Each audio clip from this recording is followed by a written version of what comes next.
Bonjour et bienvenue au webinaire sur comment faire des achats en ligne en toute sécurité.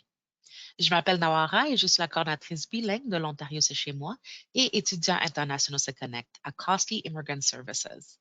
Je vais vous guider à travers ce webinaire aujourd'hui. Nous allons couvrir les sujets suivants, donc les achats en ligne, les publicités en ligne et finalement répondre aux publicités en ligne.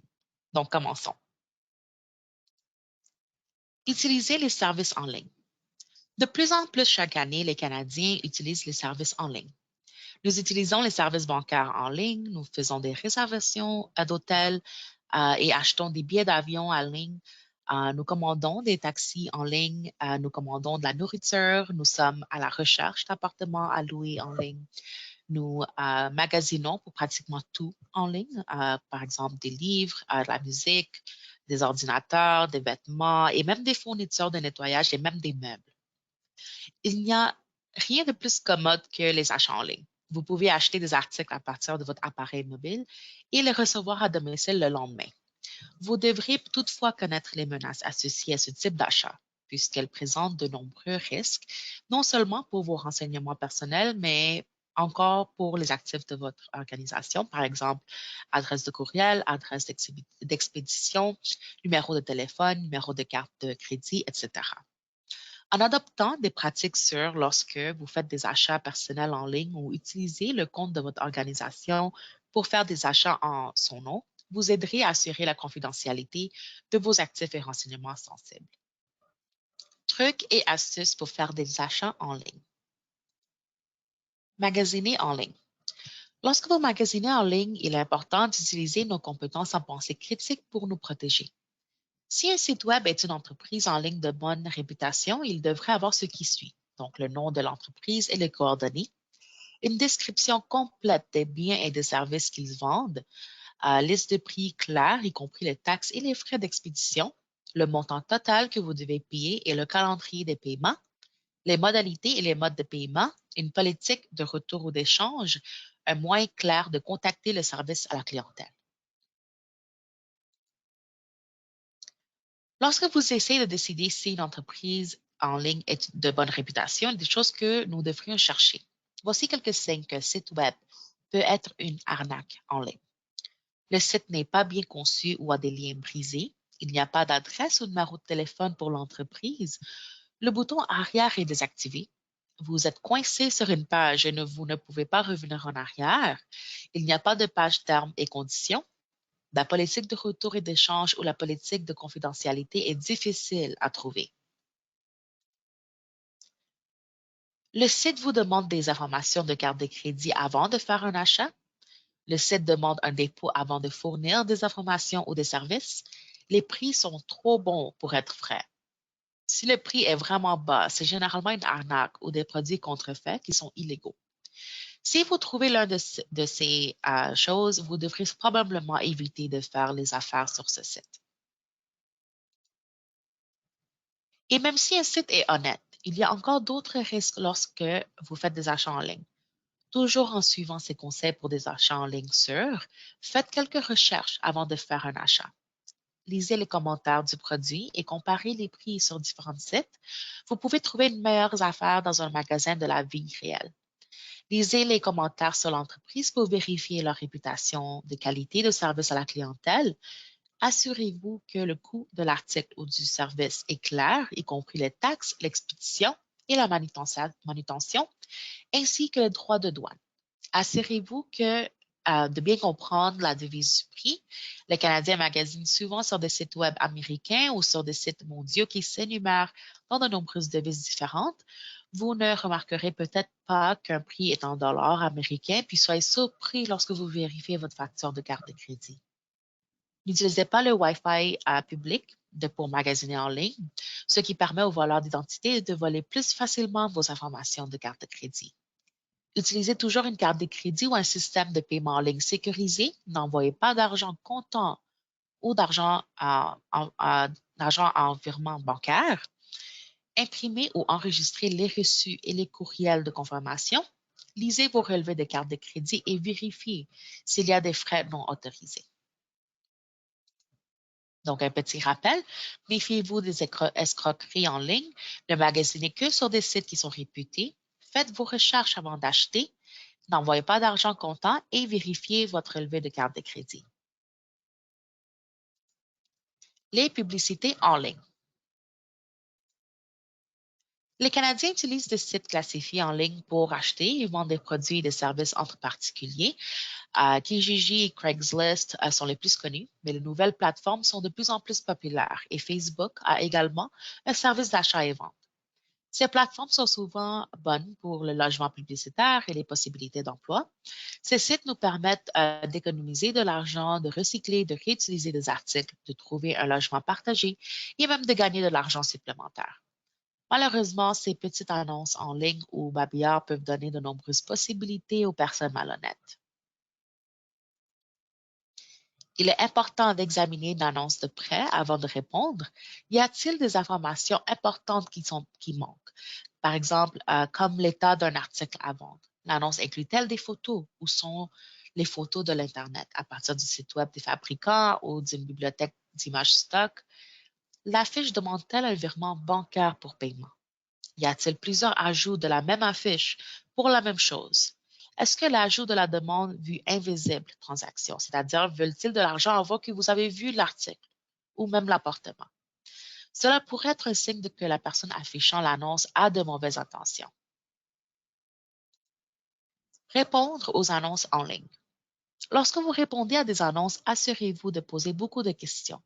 Si l'acheteur ou le vendeur n'est pas en mesure de répondre à vos questions, alors ils ne sont pas sérieux. Assurez-vous de vous rencontrer dans un lieu public ou une zone d'échange désignée. Certains services de police de l'Ontario ont mis sur place des lieux d'échange Internet avec des lumières et des caméras et même des points de vente pour tester l'électronique. Ces zones se trouvent généralement à l'extérieur du poste de la division de police locale. Si votre communauté n'a pas d'endroit officiel comme celui-ci, vous pouvez toujours vous réunir à l'extérieur de votre poste de police locale pour des raisons de sécurité. Ou peut-être pouvez-vous suggérer de vous rencontrer devant votre campus et votre bureau de sécurité. Si vous devez prendre un achat à la maison du vendeur, par exemple, si une partie de l'affaire est ramasser un grand meuble, n'allez-y pas seul, apportez quelques amis avec vous. N'autorisez pas les acheteurs ou les vendeurs à rentrer dans votre maison, surtout si vous êtes seul. Rendez-vous devant l'entrée et demandez à vos amis de vous aider à déplacer les meubles à l'entrée s'il le faut. Lors de l'achat d'un article, faites des paiements en espèces, donc en argent comptant. Effectuez en personne. N'envoyez pas d'argent à qui que ce soit en virement bancaire, ou en anglais, on appelle aussi e-transfer. Enfin, vérifiez l'article avant d'échanger de l'argent, ouvrez le paquet et assurez-vous que toutes les pièces sont là. Vous pouvez même brancher l'appareil pour le tester. Rappel, poser des questions, prendre des précautions de sécurité, vérifier l'article. Si cela semble trop beau pour être vrai, ce n'est probablement pas vrai. Annonce de logement. Malheureusement, les escroqueries de location sont très fréquentes partout dans le monde. Les gens malhonnêtes annoncent de fausses unités ou voler la liste d'une autre personne ou même louer à plusieurs personnes en même temps. Ces escroqueries sont fréquentes sur de nombreuses plateformes en ligne différentes. Les escroqueries locatives attirent souvent les gens avec leur faible taux de location. Les escrocs demandent également des dépôts ou des paiements de bonne foi avant de voir l'appartement. Les descriptions sont souvent trop positives, ce qui rend l'appartement sembler meilleur qu'il ne l'est. Les escroqueries sont souvent gérées à distance, de sorte que la description ou la correspondance avec la personne ressource ne sonnera pas bien. Il peut utiliser les mauvais termes pour le quartier ou obtenir des détails erronés sur l'emplacement. Et il s'agit d'une arnaque internationale. Les termes utilisés dans l'annonce peuvent être très étranges. Rappel, consultez de près les annonces de location. Posez des questions. Ne payez jamais d'argent avant de voir l'appartement. Les dépôts de garantie sont illégaux en Ontario. Et si cela semble trop beau pour être vrai, ce n'est probablement pas vrai.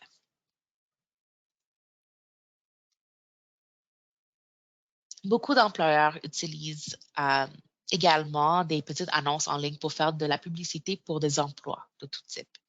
Ces plateformes sont également populaires pour le travail occasionnel ou les projets indépendants, mais malheureusement, les voleurs d'identité et autres escrocs peuvent utiliser des offres d'emploi pour trouver leur prochaine victime. Consultez toujours l'entreprise en ligne. La plupart des entreprises d'aujourd'hui ont une présence en ligne. S'il s'agit d'une annonce individuelle pour un service, vérifiez leurs coordonnées de près. Recherchez des annonces avec des informations complètes, la description de poste, le taux de rémunération, le nom de l'organisation et sa mission ou son but. C'est aussi une bonne pratique de chercher l'entreprise dans Google Maps pour voir réellement où elle se trouve. N'envoyez pas d'argent ou de renseignements personnels aux services de recrutement ou aux agences d'affectation temporaire qui font de la publicité sur ces sites. Malheureusement, les criminels utilisent parfois des annonces d'emploi en ligne pour plus que des escroqueries d'argent et le vol d'identité. Des publicités trompeuses peuvent parfois mener à l'exploitation, tromper les gens qui sont désireux de trouver un emploi dans l'activité illégale, le travail forcé ou même le travail du sexe. Rappel, recherchez des informations complètes, vérifiez les détails, posez des questions et, si cela semble trop beau pour être vrai, ce n'est probablement pas vrai. Les ressources. Il existe de nombreuses organisations et organismes gouvernementaux qui travaillent pour nous protéger contre le vol d'identité et d'autres dangers en ligne. Pensez Cybersécurité est une campagne nationale de sensibilisation publique conçue pour sensibiliser les Canadiens à la sécurité en ligne et les informer des étapes à suivre pour se protéger en ligne. Visitez leur site Web pour plus d'informations. Visitez le site Web du gouvernement de l'Ontario pour lire plus sur comment éviter le vol d'identité ou recouvrer votre identité. Vous allez apprendre sur ce que vous devez faire si vous êtes victime d'un vol d'identité et les mesures que vous pouvez prendre pour protéger vos renseignements personnels et financiers. Le Centre antifraude du gouvernement du Canada est une autre ressource. Cet centre recueille de l'information sur la fraude et le vol d'identité. Il fournit des renseignements sur les fraudes passées et courantes touchant les Canadiens. Vous pouvez visiter leur site Web ou appeler leur numéro sans frais. Pour en savoir plus sur la cybersécurité, visitez le site Web de la Gendarmerie royale du Canada. Vous pouvez également signaler le vol d'identité et le harcèlement en ligne menaçant à votre service de police local. Parlons maintenant brièvement du programme bilingue L'Ontario, c'est chez moi. L'immigration, réfugiés et citoyenneté Canada et le ministère des Services à l'enfance et des services sociaux et communautaires de l'Ontario finance le programme L'Ontario, c'est chez moi afin de faciliter l'établissement des nouveaux arrivants en Ontario et de les aider à faire des choix plus éclairés. N'hésitez pas de visiter notre site Web et de nous contacter par courriel et par téléphone. Parlons maintenant du projet bilingue Étudiants internationaux se connectent. Le ministère des Services à l'enfance et des services sociaux et communautaires de l'Ontario finance le projet Étudiants internationaux se connectent afin d'offrir des mesures de soutien aux étudiants internationaux et à leurs familles. N'hésitez pas de visiter notre site Web et de nous contacter par courriel et par téléphone. Costly Immigrant Services, c'est un organisme multiculturel à vocation communautaire qui sert chaque année plus de 39 000 clients dans ses 18 bureaux situés dans la région du Grand Toronto. Costly coordonne L'Ontario, c'est chez moi et Étudiants internationaux se connectent pour l'ensemble de l'Ontario. On est rendu à la fin de cette présentation. Merci beaucoup d'avoir écouté ce webinaire et bonne journée.